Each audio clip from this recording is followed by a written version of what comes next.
Hi everyone, I've decided to do a short video presentation on the Spanish flu pandemic of 1918-1919.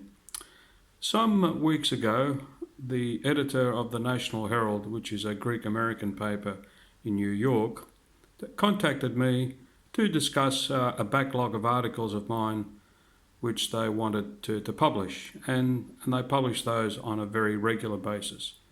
Having said that, towards the end of our conversation, the editor asked me whether I wished to write a piece on COVID-19.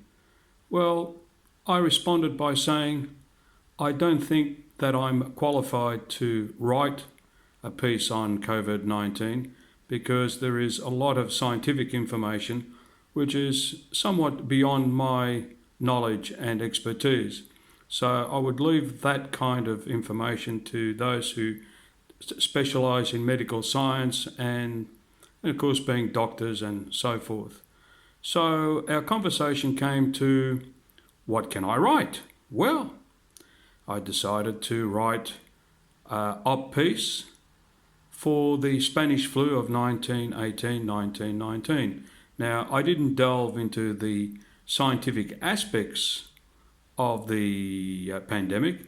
I stuck to general themes which, from a historical perspective, were more comfortable and somewhat easier for me to write about. So what I shall do is, I shall read the piece that I wrote. It was about 800 words and, well, of course, I could have written 10,000 words. But because being a newspaper, one has to write, within between 800 to 1,000 words. Maybe sometimes they give you the leverage of maybe an extra 200 words, making it around 1,200 words. Anyway, here we go. And when I eventually upload this to YouTube and to other social media platforms, I would be fascinated to hear your views and whether the comments are negative or positive or in between. That will be very good to see how you responded to my article. Anyway, so what I shall do is, I won't be looking straight at you now, to the audience. I shall read what I wrote, so I hope you will enjoy it. And if you want a copy of this, I would be more than delighted to send it to you for a small fee. Okay, here we go. COVID-19 has hit us out of nowhere like an unstoppable freight train. Let's peek into the Spanish flu pandemic of how that impacted the world 100 years ago. The origins of the Spanish flu were never clearly established. Some individuals suggest its roots were in Russia, France, Japan, China and the United States. However, the Spanish flu is a misnomer as it didn't originate from Spain. Spain was neutral, with its press not subject to censorship like its counterparts in combatant countries during World War I. The Spanish government took offence to the name Spanish flu and blamed for its global spread. There were 3 waves to the pandemic. During the first wave, that is May to June 1918, its impact was mild, which didn't attract as much attention from the press or government authorities. There are possible scenarios of how it spread quickly.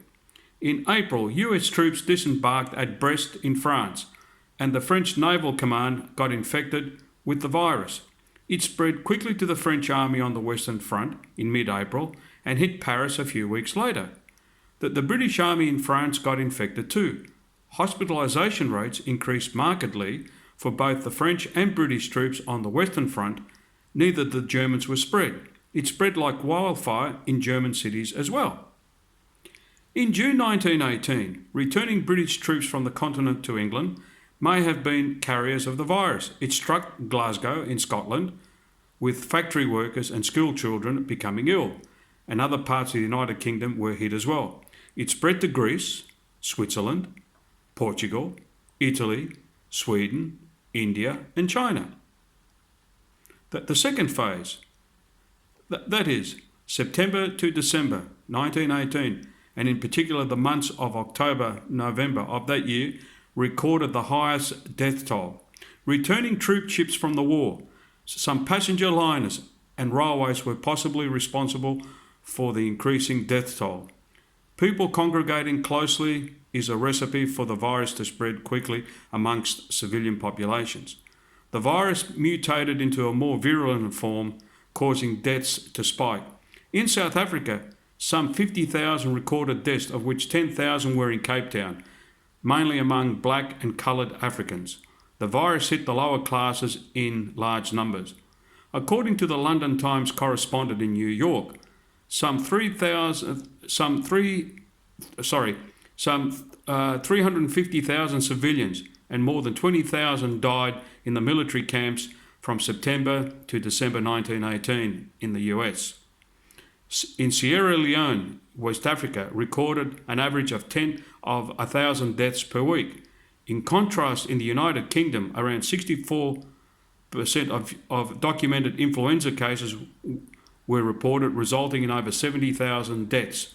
During this period, the Australian government quarantined all incoming ships to prevent the spread of the virus.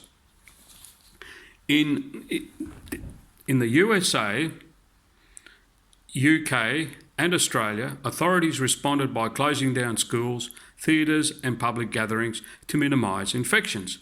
Health authorities suggested washing hands regularly, social distancing, what we call today, maintaining a healthy diet, regular exercise, avoiding crowded places and fresh air as preventative measures. They recommended wearing of face masks, goggles and protective clothing wherever possible. In Seattle, Washington, USA, the police wore face masks for protection. I could find no evidence of the effectiveness of vaccination rates of those inoculated from the influenza. The third phase, January to April 1919, was less severe than the previous two periods. Troop demobilisation continued, with soldiers returning home from the war. Some of them infected with the virus contributed to the rise in the death count. Around 46% of recorded deaths occurred in the 20-40 age group. Strangely, this young cohort was the harder hit than the elderly. The pandemic didn't discriminate among world leaders, infecting British Prime Minister Lloyd George, the King of Spain, Alfonso XIII, German Chancellor Prince Maximilian of Baden, US President Woodrow Wilson and his aide Colonel Edward House. One of the consequences of the pandemic was the creation of embryonic national healthcare systems in Canada, France, Australia, Iran, Russia and the United Kingdom. In the United Kingdom, the new Ministry of Health, 1919, replaced the local government board. The pandemic exposed the inadequacies of health systems unable to cope with the spread of the virus. Governments responded as best they could with the prevailing knowledge of that time. There are no accurate statistics of the actual number of deaths from the Spanish flu. Estimates are ranging from 40 to 100 million deaths, with 50 million viewed as the best estimate by historians.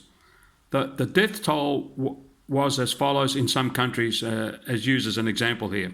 In China, it was between 4.5 to 9.5 million. In India, it was 18.5 million. In what was then called the Dutch East Indies, or Indonesia today, 1.5 million. In the United Kingdom, 200,000. In Italy, 390,000. Spain, 257,000. And Australia, 14,522. Western Samoa in the Pacific had 8,500 deaths out of a total population of 36,000. The virus hit the indigenous communities in Canada, Australia and the South Pacific like the Grim Reaper. The 1918-1919 pandemic shows us how quickly it spread globally in such a short period. COVID-19 is potentially our 21st century version of the 1918-1919 pandemic. Now, some observations I'd like to make out of that article. For argument's sake, in South Africa, I mentioned about black and coloured Africans. Well, the coloured Africans were usually people of mixed caste, and of course, they're also Indians who settled there from India. And of course, one of the most famous Indians of them all was the future leader of India in Mohandas Gandhi. And also, finally, I plan to write a series of articles on the 1918-1919 pandemic. What I'm thinking is to write a series of short articles focusing maybe on selective countries, or maybe even geographic countries. Geographic regions, I should say. Apologies for that.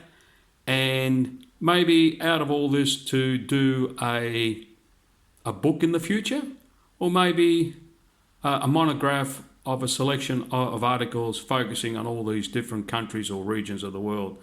But certainly one thing is, I'm very much interested in the pandemic of 1918, and it just come out of this 800-word article, and all of a sudden I've been furiously actually collecting information from newspapers, old documents, government reports, and of course good books that are well researched, that are documented, and also talking to different people, who specialise in the area of medicine and so forth, to get their views on things. And so slowly but steadily, hopefully in the coming weeks and months, I'll write some more articles and then put them up here for you to listen to, and we'll take it from there. Thank you very much for your attention, and do comment below and tell me what you think, and whether you think I should write more articles focusing on a greater region of the world. In other words, various countries or various geographic regions, whether you think I should write a monograph or whatever. So any comments will be welcome, both negative and positive. Thank you very much for your attention.